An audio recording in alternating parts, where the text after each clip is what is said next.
Welcome, everybody, to another episode of Amplify Your Business. Today, we're going to be talking to a legit rocket scientist. Okay, so with me today is Zay Peters. He is the CEO of Beam.city. And I can't tell you how excited I am to talk to you, Zay, because what you've created is something that's right within our company's wheelhouse. And I think we could be a customer of yours very soon. So before we get into that, though, I want to say welcome to the show. I appreciate you bringing me on, Lance. I've been waiting for this interview for several days now, and I'm really excited to be on here with you. Excellent. Well, let's jump right into it then. So as an entrepreneur yourself, what do you think or feel are three key things that every entrepreneur should know? If you decide you want to be an entrepreneur, what are the three key things you need to know? Well, from my journey, I'm going to simplify it to these. Number one, you need to know you cannot do it alone. A lot of people kind of, there's the saying, if you want to go fast, go alone. If you want to go far, go with people. The truth is you should at least get one or two other people as early as you can. That way you can go as fast as possible and as far as possible. You're going to burn out otherwise. That's number one. Yeah, great advice. Number two, you got to have a network, right? It kind of plays with number one, but really number two is about, who do you know, right?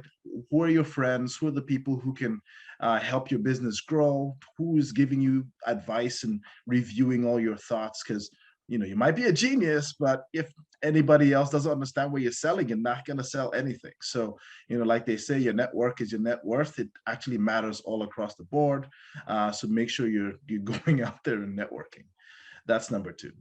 Number three is don't underestimate the value of money. A lot of entrepreneurs go in, they come in with $500. They've had the story of the CEO of Spanx that started a company on $500 and became a billionaire, but that shit is not real.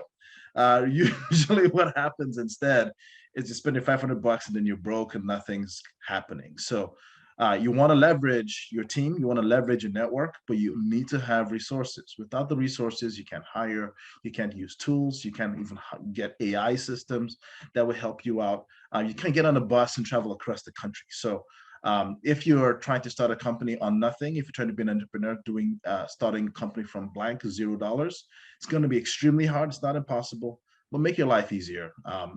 Ask friends, ask family, go out and find that rich dude in your street that seems to buy too many Lambos and become friends with them, ask questions. Maybe they can do business with you. But if you've got no team, if you've got no network, if you've got no money, you're going to have a hard time. Yeah, no doubt about it. So thank you for sharing those pieces of wisdom. And I am really, really interested in hear you explain what Beam.city is, because this is in the marketing space, the growth space, the sales space, and you're applying a bunch of AI to it in all of your rocket science background, I suppose, right? So it's really cool. And I'm excited to hear you explain exactly what you guys are doing over there. Yeah, I'll tell you about the company, but I'll give you a bit of a preamble so it flows a little better. So my background is in aerospace engineering out of Cornell University, but just despite working on robotics and microgravity, I spent the last 15 years building and releasing a lot of applied AI, e-commerce platforms, consumer goods, in fact, about 11,000 SKUs. And what I found while building and launching all of these products was we would always kind of settle into two key questions. Who's this for and how do I get these people? And obviously every company tries to solve these using dozens and dozens of different tools. You might have heard of the marketing stack. That's all the tools that you use to get to the result at the bottom. Problem is we counted about 17 different workflows that you have to go through to do a really good job, whether it's the research phase, strategy, content creation, optimization, attribution, click fraud, follow through. Marketing teams deal with this, sales team deal with this. It's actually weirdly similar, and with my background in aerospace, we are literally trained to figure out complex systems, simplify them, and make them work. And I applied this into this space, and that's where Beam.city came out. So Beam.city as a company makes a platform that is what we call a growth coordination platform. What it does is it helps you to use AI and in some other cases, just simple automations to guide and maximize your results on advertising, email, and social media from one place. So you're not tab jumping, you don't have a whole pile of spreadsheets that you're dealing with, you're not growing inefficiently. You can come into one platform, keep your HubSpots, keep your ads, keep your social, but manage them with the help of an AI guide. So it's a growth coordination AI platform. Yeah, which is huge because anybody that I've talked to knows that, I really preach that you have to have a full system approach, a holistic approach to your marketing and sales. If Oh my you God, are yes. missing some of those ingredients and just looking at one or two tactics, you're not going to get the return on, what you're spending on marketing and advertising and so on. And so it's all the integration of all that. So it's all working in harmony. Now, to put your layer of technology on top of it that's AI powered is just absolutely brilliant, because you're going to be able to manage all that much more effectively and efficiently. Absolutely. The way we see this is, many people think that marketing is pure art, but if you're a good marketer, it's a lot of science. It means you're Yeah. always experimenting, you're always testing things out. Well, most people are not trained in any form of science. Most people don't know how to do an A/B Yeah. test. Most people don't know that, hey, if you're doing marketing, you should probably test a whole bunch of things out first before you double down and spend the big dollars, spend the big moolah. And Yeah. so because of that, we have, I would say 90 something percent of marketers fail on a regular basis. And that's why agencies exist, right? Because agencies know exactly and have gone through the process so many times, they can help you solve it. You can solve the Yeah. problem with video, solve the problem with ads, email, etc. But a platform like ours means that the life of an agency becomes a lot easier, but also the life of a growth executive, whether you're VP or CMO or a head of sales. You can come into one place and literally see your strategy working. You don't have to jump from tab to tab. Yeah, exactly. And so in today's world where we have all of this data that's coming from marketing, because it's digital, and so things can be tracked, right? And having all those signals coming into one place that is going to then allow the system to be more informed, right? So that the processes and everything are Well, much more. I'd rather say to let the people to be more informed, because it's Yeah. ultimately exists to make the life of a growth specialist or executive easier. Yeah. They don't need to slave away all day trying to figure out what all the data means. It can look Love at it. it and give you some interpretations, and then you can say yes or no. You're gonna execute, and then you go. Yeah, totally. So now I'm really curious though. So why did you pivot from, this work that you were doing, on the engineering side of things, and you said microgravity and all these other terms that I don't understand. Why did you pivot from that into the marketing world and building a better tool here for growth? Well, it's not a pivot to me. So for me, I've always been very interested in lots of different things. I used to make video games, right? So if you look at it, it's really the thread of intelligence. So in video games, you make NPCs, they're all smart in some way. They've got their role, they go do it. In the world of robotics, the robot has effectors, playing with things out in the world. The ones that we worked on were about using innovative mechanical processes to reduce power consumption, and we reduced it 95%. Now, in the world of advertising or marketing and social media and all of these things, humans are overwhelmed, right? You come in and you can't tell heads or tails. In fact, for a lot of small businesses, they don't know how to start. Yeah. And so if you can build an AI system that helps make life easier for businesses in this new digital economy, you can help the economy grow. And frankly, you can build something people need. And so really for me, it's more about the thread of intelligence that joins all these things together, but using that skill of making complex simple applied into growth for businesses in the new online age. That's what attracted me. Interesting. Yeah, I like how you're really distilling it down to the intelligence part of it, and Yeah. just Oh, very really. key. Yeah. Okay, so I'm really curious, because we didn't talk about this beforehand, but how long have you been at this then and developing this platform? Yeah, so the DNA has existed since the beginning of 2020, just before COVID came and shut down the world. The Okay. company has been alive for a bit longer. We started out a little differently, but we decided that we're going to build an AI-driven growth conductor. That was literally the goal. But in order to do so, we started off making it more look like an ad tech company, creating the integrations into all these advertising platforms, and then building out the automations, building out the AI to help make that piece work. Once we got to a position where we felt that, okay, we've got a really good model, great interfaces, we've got integrations to 21 plus channels, let's expand this and start approaching the growth conductor. That is our ultimate goal. And that's where we are today. So hence DNA is the growth coordination platform, because it's coordinating today, but in a couple of years, it'll be conducting for you. You tell it what you want, it'll help you do the research, blah, blah, blah. And then all you got to do is say go. Yeah, yeah, which just sounds absolutely brilliant. And again, It'll like be, I it's a said, lot of work though. yeah, yeah, yeah, like it's gonna be something that's gonna revolutionize. It sounds like anyway, our industry on the advertising Absolutely. agency side of things. Absolutely. On Yeah, the agency yeah, side of things, agencies who exist will be able to use this and give customers superior results with better margins. yeah, That's really what you want. yeah. Okay, so tell me then, what has been the biggest challenge for you to, start this company right at the beginning of COVID and grow it through COVID? So, what have been the things that you've had to overcome so far? Yeah, I mean, the three advice points that I gave in the beginning apply to me too, right? Yeah, So wisdom sometimes is not automatic. You have to go through the pains to gain them. And so growing the team appropriately, hiring the right kind of people, that was definitely a big deal.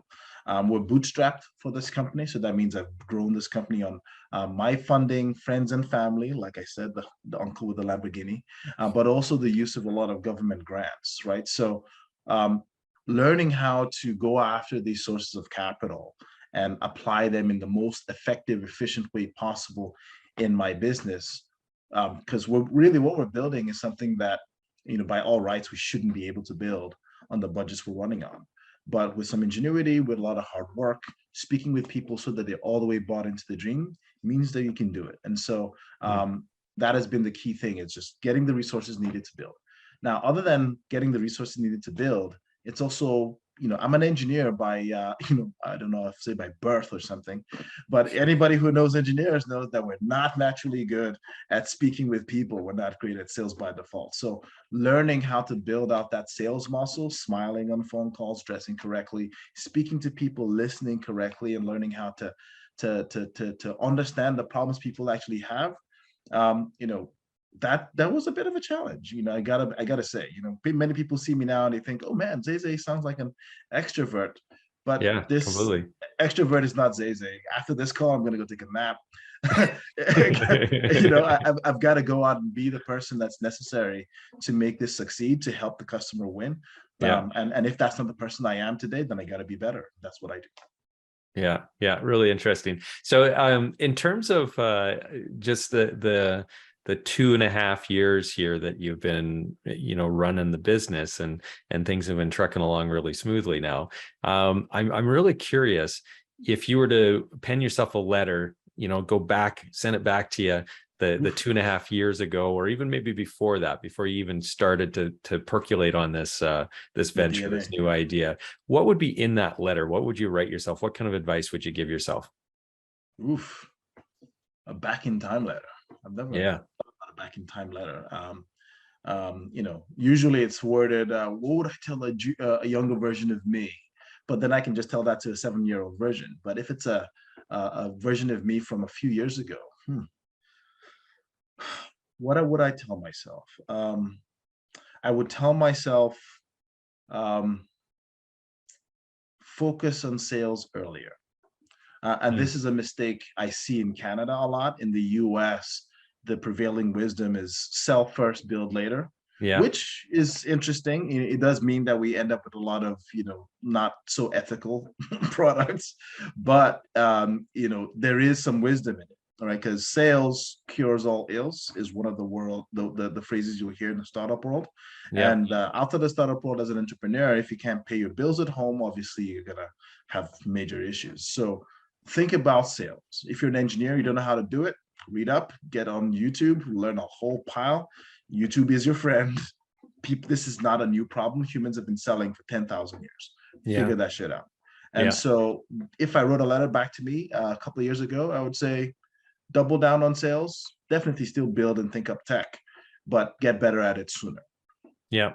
So one of the things that is common, I think, for all software companies who are building these software as a service businesses, is that you have in the early days, that minimal viable product just doesn't have the features that that you want to have, or that the market needs. And Yeah. so the selling faster sooner is a, I'd imagine, particularly a problem for your type of business, because it's like, well, it's not right where I want it to be.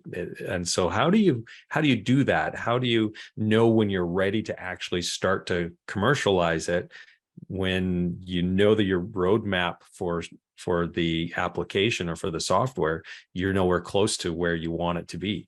Very, very great question. And this is where customer development comes through. So when I say sales, in the very beginning phases, when you don't have a lot of tech, sales looks like customer development. That means go find 100 people, talk to them about what you're making. Hopefully you're solving a problem they have that they're not solving in any other way. Yeah. And if that is what you're doing, they'll be able to help you to, either via survey or by intuition. Some people learn by intuition, some people learn better by survey. You can then figure out, okay, where should I spend 80% of my effort right now to get that 80% benefit that the customer cares the most about? Not everybody cares about an undo function. Not everybody cares about PDF reports right away. Sometimes there's just this one specific immediate business need that if they can't solve it in some fashion right away, they're going to be bust. So solve that piece first. Everything else, reporting, humans will do. And so that's really the key piece. You want to do customer dev, you want to talk to them, survey them. What is that piece of tech that doesn't currently exist? And maybe even you can build it right away. Because, for example, Simple was built on a spreadsheet for like 3 months before it became what it is now. Maybe that's something you can do too. People talk about a minimum viable product. For many tech companies, the first version, the first minimum desirable product, which is one step over MVP, is a lot of humans at the back playing around in spreadsheets. Obviously, Yeah. you can't scale that, like they say in Y Combinator, do things that don't scale. But the reason why you do those things is so that you actually understand the problem you're solving as soon as possible. Yeah. So did you have AI built into it right from day one, or is that something that you've layered in? So it's similar to what you're saying, where it's like, okay, well, we didn't have maybe all of the things built out initially. So Yeah. So initially, we've had AI from the beginning, because what we were doing before we focused on DNA is we built what was the world's first video-based shopping mall. So what we did is we were using AI to fully digitize stores. You could go into a store, digitize it in about 4 hours, and then make it shoppable and deliverable in 2. So that means that in one day we come in, we get the content. The AI uses OCR, machine vision, speech recognition, and other things to identify and make all your entire store available and shoppable and advertisable. And then we had people helping to do the delivery. And so we already had AI in our system, but the way the AI worked is all much more expanded and a bit more focused in the marketing space than it was before. So back then we were doing a few other content oriented things, but now it's much more who's the right customer for this. We're doing AI driven demographic based geofencing. So that means you tell the system who your customer looks like using high level demographics, income, and so on, and we'll figure out which zip codes they live and work in the whole of the US and Canada. That's always been there at the beginning. So when DNA became the thing, we already had some AI, but we've obviously expanded its abilities, including the ability to monitor and optimize campaigns of just about any sort 100 times per day. The ability to do regression back propagation using any knowledge that come in from reports, knowledge from other data sources like the census or Uber or whatever other sources we're using, sticking them together and finding out insights that the platform can then use to make predictions, optimize those predictions over time. And so AI has always been a key piece for what we do. It's just that you can't have any AI without data sources. So ultimately, we spend a lot of time building, optimizing data sources in my company. Yeah. And so you said that the video shopping mall is something you were doing previously. Obviously, that sounds very well suited to a COVID world where there was all, all the places were being shut down. And then you pivoted then to this business, Yeah, or yeah, was it? we pivoted to DNA, and the reason why is because I'm guessing that's the question. The reason why is at that time, small, medium-sized businesses didn't they felt that they had a long time left to figure out the digital economy. Yeah. This is pre-COVID, right? I literally went on lots of business areas in Toronto, and I would walk until my suits fell off my back, and I mean ripped off my back, speaking with, negotiating, and talking to these businesses to get them on the platform. But what I found was a couple of things. One, small businesses were not the right fit. I should have gone after mid-size or enterprise or franchise businesses at that phase. And why I say that is the small businesses didn't have the budgets to deal with it, and you couldn't use any small business as a reference to any other small business. Mm. And so, even with DNA today, we've helped a lot of small businesses. But what we found is the medium-sized businesses and bigger, they just know a little bit more about what they're looking for. So it's easier to walk them through and get them the solutions they need. Smaller businesses need a little bit of help. So we worked with and partnered with Intuit as part of their AI Prosperity Accelerator to Okay. build another module, the strategy module. So we literally are building right now a growth strategy module where you give the AI the answer for questions that the AI asks you, and it will literally build you an entire growth strategy that you can execute towards any goal. That was something that we literally had to spend a lot of time figuring out so that the SMBs can get and succeed in the new digital age. But as a company, we are focused more right now on mid-market and higher, just because from a resource standpoint, it's easier for us to apply those resources. But we do aim on making it so that SMBs can survive as well. Mm-hmm. Interesting. So now the other thing too, like you said, that you built this business by bootstrapping it, and so you didn't have a big influx of cash come in, and so you've had to grow in a very measured way and figure out that revenue model at the Measured is same the nice time. way to say it. Yeah. Yeah. So I'm curious now if you were given a big suitcase full of money in 2020, what difference would that have made in the trajectory of your business, and what would you have done differently, I guess, over the last couple of years?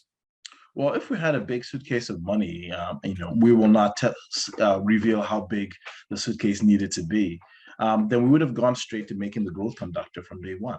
We would have built a whole team of integration specialists in our technology side, and then we would have built a whole team of conduction specialists. That's the AI for decisioning and optimization all the way through, so that by the middle of 2021, we would have had the growth conductor already, and we would be able to offer it to agencies and to larger businesses that need that capability upfront. But because we're bootstrapped, we have to move in a much more measured way. We have to be very careful about how we build. We have to identify all these workflows and how to get them working very well, but much more slowly. That's the thing, when you have a lot of money and you know how to use it, you could do amazing things. But when you don't have a lot of money, you have to use time to your benefit. And that's what we're doing so far. Yeah, really good. Here's an interesting question that I ask some people, and that is, Yeah. who would you like to have as an entrepreneur going through this with you? So it can be a famous entrepreneur, or it could be somebody that isn't famous. Who would you love to have on your journey?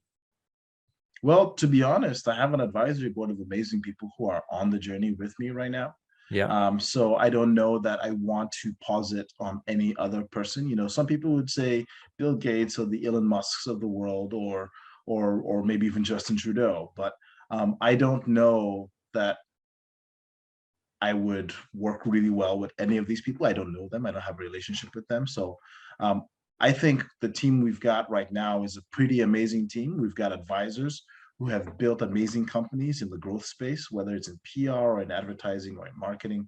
We've got people who are amazing at enterprise sales. We even have a former CEO of one of the biggest agencies in Canada who's recently become an advisor of ours. And so at this point, yes, it took some time. Remember what I said about networking. You go out and you build a network, and that network is able to help you get that boost that you need. So we're really right now, we're working on raising a round. We have actually got quite a few commitments in the round already. We're going to close it out. This is non-solicitation, to be very clear, but it's to say that we've built a team, we're expanding the team, and the team is going to help us to get to our nirvana. Some entrepreneur out there that that I don't personally know, I can't put any weight on it. So I like the team I've got. I like the team I'm building. I like the people I've been interviewing for, like literally for people to join my team in a senior role. I might be talking to you like for half a year or a year. And I love these guys, and I can't wait for them to join us. So yeah. Yeah. I just out of curiosity, with the advisory team that you have, is that something that you had started like right from day one with an advisory team, or is that something that you added to your team later on? I added to the team later on. Always you want to have people that you speak to before you start any business. Yeah. But I wouldn't call them advisors. Those would be the people that you're bumping minds with, making sure that, like they say somewhere in the Bible, knife sharpens knife or something. You gotta have someone challenge you. But Yeah. those aren't necessarily advisors. Advisors are not just people who can challenge you, they're people who have an interest in you succeeding in your business. So that means you're having regular conversations, you're talking to them about the challenges you're having, they're giving you advice or introductions to solutions. That to me is what a valuable advisor is. If you're not getting that additional step, that's a friend, that's a colleague, that's a helpful person. That's not an advisor. Yeah. So as you've set that up, is it more of a formal board of advisors, or is it very informal? It's an informal advisory. These people are informal advisors in the sense that they're not part of a board. To be part of the board, we have rules in our constitution of ownership and a few other things. Yeah. And as investors who are bigger come in, they would have some of those board seats.